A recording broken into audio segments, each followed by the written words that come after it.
The most important point in the featured cut is not the exact win-loss projection. It is the standard being applied to Dallas.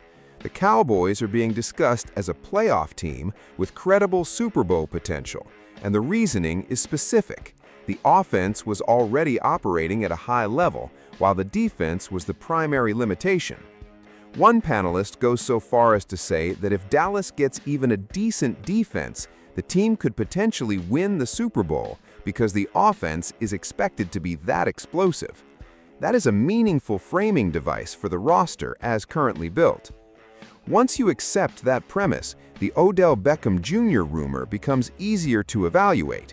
This is not about Dallas needing a new offensive identity. It already has one.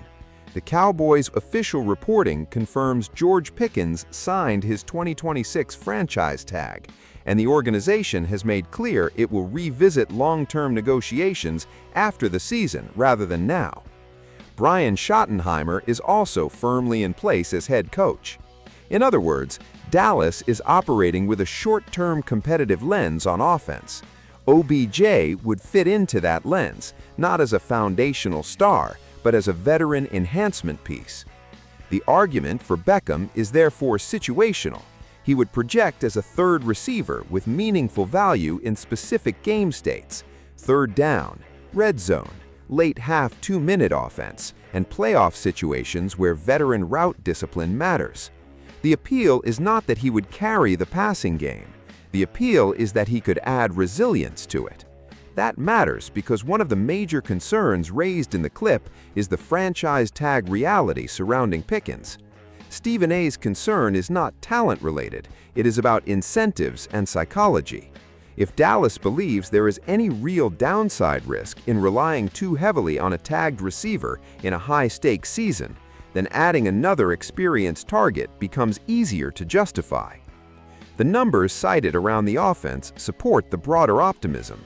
Reuters reported that Dallas ranked 9th in rushing offense in 2025 at 125.6 yards per game, and a later game recap referenced the Cowboys averaging 30.8 points per game prior to one loss in early November. That aligns with the tone of the segment, which repeatedly describes the offense as prolific. If that is your base assumption, Beckham does not need to be a transformative addition to matter. He only needs to make the offense more complete. A contender often benefits not from adding another primary option, but from reducing the number of ways its offense can be disrupted under pressure. There is also a stylistic fit to consider. Lamb functions as the central volume and movement threat. Pickens supplies boundary explosiveness and contested catch stress. Beckham, in a properly managed role, would offer veteran timing, route pacing, and another credible answer against coverage rotations focused on the top two names. In postseason football, those details matter. Good defenses don't usually get beaten by one concept repeated over and over. They get beaten by offenses that can layer answers and survive when the first plan is taken away. From that standpoint, Beckham as WR3 is less about flash and more about offensive insulation. So the real conclusion is this. The cut frames Dallas as a team whose offense has already earned contender-level respect, provided the defense does enough. The OBJ rumor fits as an extension of that idea. It is not a desperation move. It is a possible finishing move, one designed to make an already dangerous offense more durable, more flexible, and more dangerous in the playoffs.